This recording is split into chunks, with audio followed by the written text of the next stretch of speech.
so excited to be talking to Dorothy today. Dorothy Bliscoll is the rebellious daughter of two writer parents who pleaded with her never to become a writer.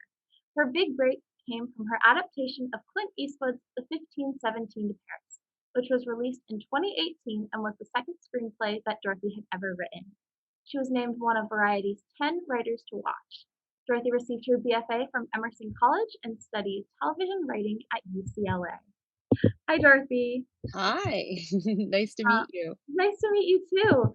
The first question I kind of wanted to start off with was, do you mind telling us a little bit about what you do as a screenwriter for those who don't know? Um, hmm, like what a typical day is or what? That'd be great. Okay. Ah, whoo, jumping right in. A typical day right now, because I'm not working on a project, is a lot of reading. A lot of like searching for projects that might make good screenplays, a lot of reading articles that might make good screenplays, and a lot of research about just like I like true life stories. Obviously the 1517 to Paris was based on a true story, and I just think they make the coolest stories because they already exist. So that's kind of what I try to do. I try to sort through that kind of stuff. It also involves my typical day also involves meeting with a lot of producers via Zoom these days, meeting with agents and managers, and just sort of putting myself out there and getting to know people, because right now I'm at the point of my career where I write my own stuff and then I'll try to sell it. So the trying to sell it part becomes difficult if you don't know anybody. So I had to do a lot of meetings and getting to know people. Yeah, that makes a lot of sense. Especially, I mean, the past couple years, this question kind of leads into that. What are some of the things that you've had to do as a part of your work that you didn't anticipate? Woo, a lot of reading. I know I just said that and I tried not to give away the answer, but like there is so much reading involved in writing, and I had absolutely no idea. First of all, I hate reading. Like, I'll just admit it right now. I hate reading with every fiber of my being. I can't pay attention. I fall asleep. Like, it's really difficult for me to do any reading. Even if it's like incredible writing, I still am like, oh God, I have to do reading. So, like, the fact that I'd say 75% of the day is like sitting down and reading is like horrible, but it was just super unexpected, because when people tell you, I'm a writer, you don't think, yeah, I mean, you think you hear a writer and you imagine them like furiously typing away at a computer all day. Like that's what they do for 8 hours, but it's more like reading. And then like if you're lucky, once every 2 months you get to sit down at the computer and furiously type away, but it's mostly reading, which was a big surprise. Mhm. Um, I was wondering, you kind of mentioned this in your last answer. What's your strategy in regards to networking and self promotion as an artist? Well, because I'm an artist, I'm not very good at self-promotion. None of us are, I feel like, because we're very like, "Oh, no, no, I couldn't possibly." So I'm not s I'm probably not the best person for self-promotion, but, when it comes to networking, and obviously it's a little different now with the pandemic, there used to be a ton of Writers Guild events where you got to meet other writers.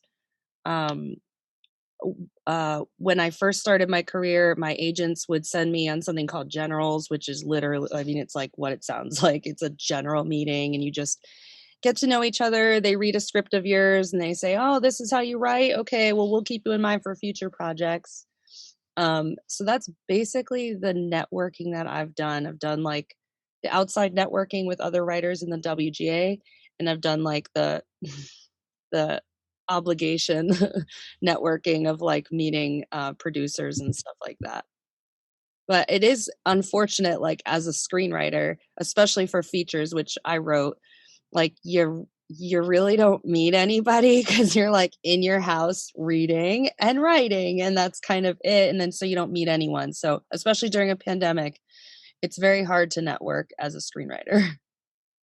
I feel like overall, it's just the pandemic has made a lot of networking harder because, Yeah. things on Zoom are like literal internet connections, but then also just connecting with people. Right.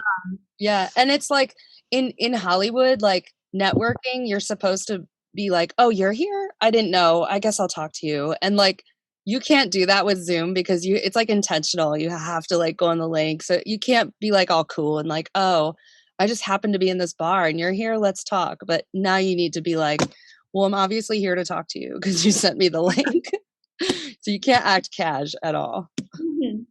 Um, I was wondering if there were any unexpected challenges in your career. The reading. I don't know if I've mentioned there's a lot of reading. So okay, this is gonna be a long and like sad and dramatic answer, but maybe that's what you want. um, so I sold my screenplay in 2017. Life changed. I mean, like, the top agencies found my phone number and called me. They found my email, the top management companies. It was creepy, but it was awesome because, like, these I had been struggling to even be a production assistant in movies, which is the literal bottom of the totem pole. It's like the bottom.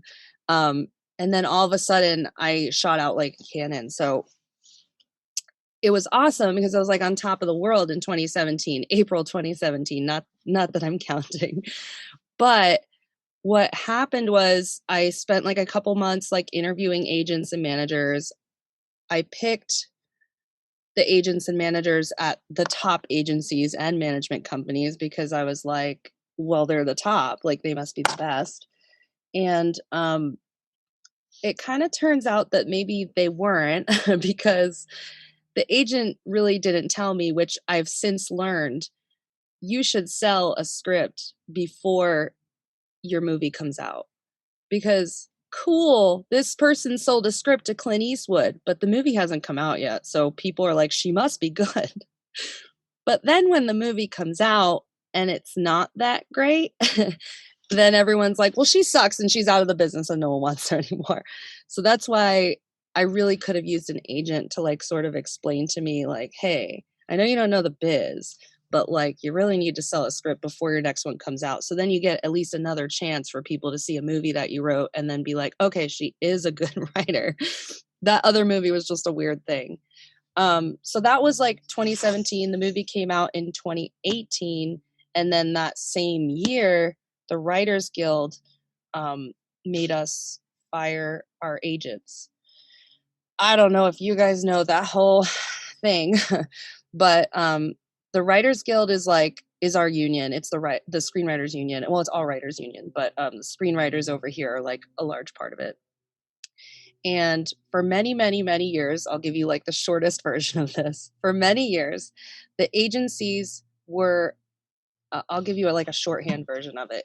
If I sold a TV show to a studio and I got $1 million for it, at the end of the day, the agencies got something called a packaging fee from the studio, and they would end up getting like $10 million. So the Writers Guild would put together like, well, this doesn't make any sense. The creator of the entire show got $1 million, which, okay, let's be serious, it's a ton of money, but it's still like, how did the creator of the show get $1 million? But like these people who just connected some dots like got 10 times that. So then that's why they said, okay, agencies, you need to change this. You have a year to change this, or we're going on strike. And they didn't change it. They didn't even try. And so we went on strike. We fired our agents. So man, it was, I want to say 2.5 years until my agency was, I was at WME. They were the last ones to sign this document and finally did it, but it was 2.5 years. So long and short of it is that 2.5 years, I did not have an agent. And I was just like on an island by myself having this newfound success, but then the movie came out and it was not great. And so it was kind of like a failure. And I didn't have an agent to be my publicist and be like, so here's how you fix this. There was no one to hold my hand through it. So that was kind of like the worst part of something surprising about my career and something that just like really kind of disappointed me about the way that things worked out. Obviously, that's not typical results, I don't think. But I do have my two friends who wrote Chappaquiddick. They, because at the same time they were in the Variety top 10 with me, and they have a very similar story where they had to fire their agents and their movie came out and it wasn't like a huge success or anything. So yeah, I don't know. It was very disappointing. Mhm. I think that leads really well into my next question, on, like, advice you would give to someone who wants to work in the arts. In the arts or like Hollywood or just the arts in general? I think whichever you wanna Hmm, answer. okay. I think so like there's this hilarious joke that like a kid tells a parent like they want to work in the arts and they kind of say like, well, if you could do anything else, do that, but like this you should never go into the arts. And one thing I have to give my late mother credit for is that she always always always would, I mean, like it wasn't even a question. I was like, I want to do theater, I want to do theater, and she was always like, go do it, you know. And I think like her support, like what it made me able to figure out on my own, like what avenue of arts I wanted to do. Because when I first started, I was like, I want to perform, I want to sing and dance. And then I went to college for that. And the second semester of my senior year, I was like, wait, I don't want to do this. I'm not good. I'm like, I'm okay at this, but I'm like, I can't make a career out of this. And I don't really enjoy it because in college, every time I'd have to get up and perform was like the end of my life. Like I was like, I can't, I'm so like shy or nervous or whatever. I can't do it. So then I decided I don't want to do musical theater. I want to do comedy. So I moved to Chicago and I went to Second City to pursue comedy. Well, Second City, which is like an improv comedy school where Tina Fey and Steve Carell and everybody went. Um, Second City ended up being like college because you had to get up and you had to perform in front of people. And every time I did, I was like, I suck at this. I'm so terrible. I don't want anybody to look at me. I hate myself. So then I was like, what am I doing? Because I want to like, I want, I want to create, but I'm not enjoying this. I don't understand. So then I got into like corporate video production or something, which is like, why did I do that? But it actually ended up leading me down the right path because that's when I was like, well, maybe I should move to LA and pursue this production stuff because that's when I was like, that's the creating and I don't have to be in front of the camera. I get to like be behind it and tell people what to do and like write stuff on paper and then I see other people say the words, which was fantastic. So I guess my advice in short is if you want to like perform or if you want to be in the arts is to just take the time to like really figure out what aspect of it. And if that means you jump into things that you end up hating like I did, that's even better because then you know like, well, I don't want to do that. Okay, I can cross that off the list. And you just, in my opinion, if you just jump into everything and you just take the risks and you put your whole heart into it and you don't like it, that's how you figure out it's one less thing that I know I don't want to do. And just keep trying stuff. I don't even know if anybody else is like that. I feel like most people go into performing and then are like, I enjoy performing and then they stay in that. But I don't know. That's just my opinion. It's just my story, my journey. Yeah, no, definitely. I think that's really helpful in kind of learning where all these different aspects of creation lie. I think is so important, especially for people who are trying to learn, what they want to do, but they know they want to work in the arts. It's so important to know all these different kind of things. Well, the same thing happened to Tina Fey, and not that I'm comparing myself to Tina Fey, but if I were, the same thing happened to Tina Fey because she went to Second City, Chicago, just like me. We did the conservatory program. And so she was pursuing a career in performing. Is that okay that he just walked by? Okay. She's recording it. That's okay. No, it's okay. That's my husband. Hi.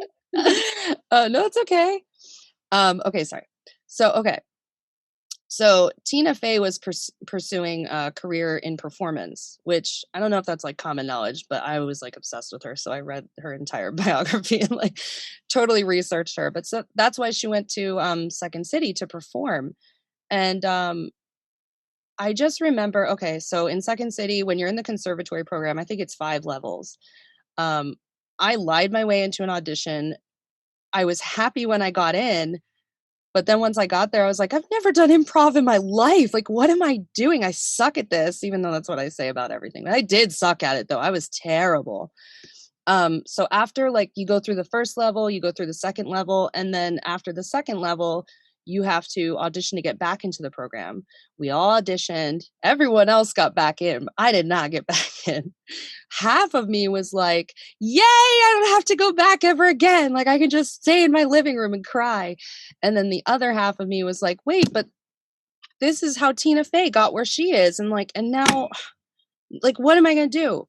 But then I said to myself, okay, but Tina Fey's not a performer. Like she's a writer. So this is when you have to take these moments to be like, so this isn't the route I'm going, but that doesn't mean I'm not going to end up at the end of the road with you. I'm just taking extra turns to get there. And I don't even know why I told that story, but um, that was sort of and like as everyone knows, like Tina Fey's a writer now, like, and she's well known. I mean, she's also a performer. Maybe I'll get to that point too, but that was how Tina Fey got there, and I kind of, in a way, followed her path without following her path. You know. Mhm. Yeah, it's always a good reminder that success and, the journey isn't always linear. Uh, Hmm. Definitely turn twists. Especially these days, because like Yeah. things are just not expected anymore. And they'll tell you, like when I started taking screenwriting classes at UCLA, they'll tell you like, well, they're all like boomers. so so they're all, I mean, like one of my teachers was worked on Doogie Howser. He was a staff writer for Doogie Howser. I don't know if you know what that show is, but it was popular in the 90s. And he would just be like, you got to go knock on doors. You got to go onto the studio lots and just give them your scripts. And like literally you'd get arrested now. And my husband is security for studio lots. Like you can't just walk onto a studio lot.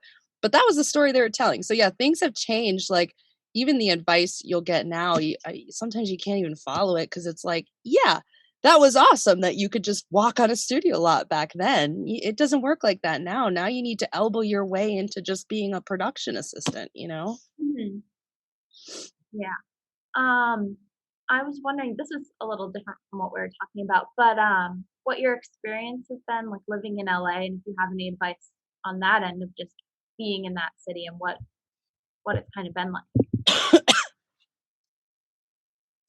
Um, man, it's been like totally different since the pandemic. I feel like I'm starting every answer with that. But the thing is, like anybody who wants to work in Hollywood, I have always said to them, like, you just need to move here.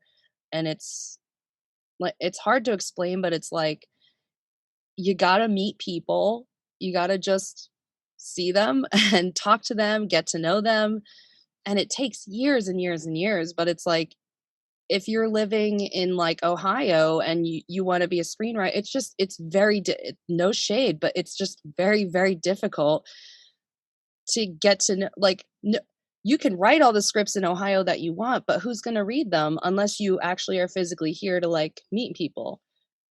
Now that it's like pandemic or post pandemic, I'm not really sure if it kind of probably has to be the same case because like it's not like you can just find someone's Zoom link and like get into their computer and meet them, but I'm not sure. I would just say like in my mind, if you want to work in Hollywood, you have to be in LA. I've enjoyed my LA experience. It's the place I've lived the longest in my entire life. I was born in Brooklyn. I lived in Pennsylvania. I went to high school in Florida, college in Boston. I lived in Chicago and then Maryland. And then I moved to LA. And LA is the first place I lived other than like Boston, where I was like, okay, So I'm happy. Like, this is how you're supposed to feel living somewhere, like happy. Okay. And I've lived here since 2007. So math is hard. 14 years, I think. No, hopefully. So I enjoy living in LA. I understand that it's like aggressive for some people. I was born in Brooklyn, so like nothing's as aggressive as Brooklyn to me. Also Chicago. But yeah, I have enjoyed living in LA, and I always like recommend it, not only for people who want to work in Hollywood, but just kind of in general. Like, everybody should live in LA. Mhm. Yeah, that's really helpful. One of the last questions is a fun one we like to do. It's just what makes you happy? Oh no. Nothing. I'm a tortured artist. Um, man, I should have looked at this question ahead of time, really thought about it. Um, well, it's, I guess, like, in terms of screenwriting, I trained and took college classes in like sitcom writing, and I really enjoyed it. I had so much fun writing sitcoms. I was like I said, in college, like, I never wanted to be I would never volunteer to perform first. I was always like, I'm just gonna wait for literally everyone else to go, and then maybe the building will explode and I don't have to perform. But with screenwriting, like, when I was in sitcom classes, I was legit always like, "Hi, I would like everyone to read my script first." So I had a ton of fun doing that, and that made me happy. But I ended up selling my first script was a feature drama, so, like, literally the polar opposite of what I trained in, and the more like, when I go back and read those sitcom scripts that I wrote, like, they are awful, like, they are seriously terrible. But part of me is like, I don't care because I had so much fun. Like, I'll never sell a sitcom. Like, none of those will ever sell. I'll never have a sitcom, but that's fine because I can just write it on my own, and I had a lot of fun writing it. And now I do still have like some fun writing drama, especially if it's like a TV show. That's a lot more fun. I'm not big into features, but I have since learned that my talents lie more in drama writing, especially feature.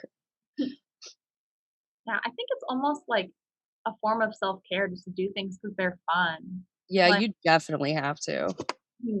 I do so many weird crafty things that I'm so bad at, but it's just, like, fun. Like what?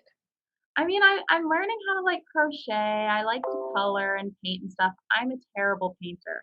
I'm really bad at it, but I really like it, like, it's fun. Yeah. And so it is never going to be I'm not going to be someone painting things. I will be doing other things. I mean, you might look, I'm gonna show you my 17-month-old painted this. I'm sorry, but this is beautiful. Yeah. Amazing. Obviously, because I framed it. But he painted his heart out there. He was like, "Oh, this is good. This is fun." So, yeah, it's always, especially when you can do something artistic that isn't like the same avenue of art that you're used to doing. Like, I think that's awesome. Everybody should have something like that. Mhm. The, like, final question is there anything else you wanna add that you think, our time together would be incomplete without? What was the last part? Oh, just is there anything else you'd like to add that you think is important? Oh man, there's so many things that are important. Um, I don't know if I'm allowed to like talk about this stuff, but I think that like Hollywood needs to make a better effort at championing women, and like when I first sold my script. Okay, let me tell you a story about a director who's very famous, but I'm not going to tell you his name. um when I wrote a script and the producer was going to give it to this famous director. the producer said to me, "Is it okay if I don't tell him that you're a woman?"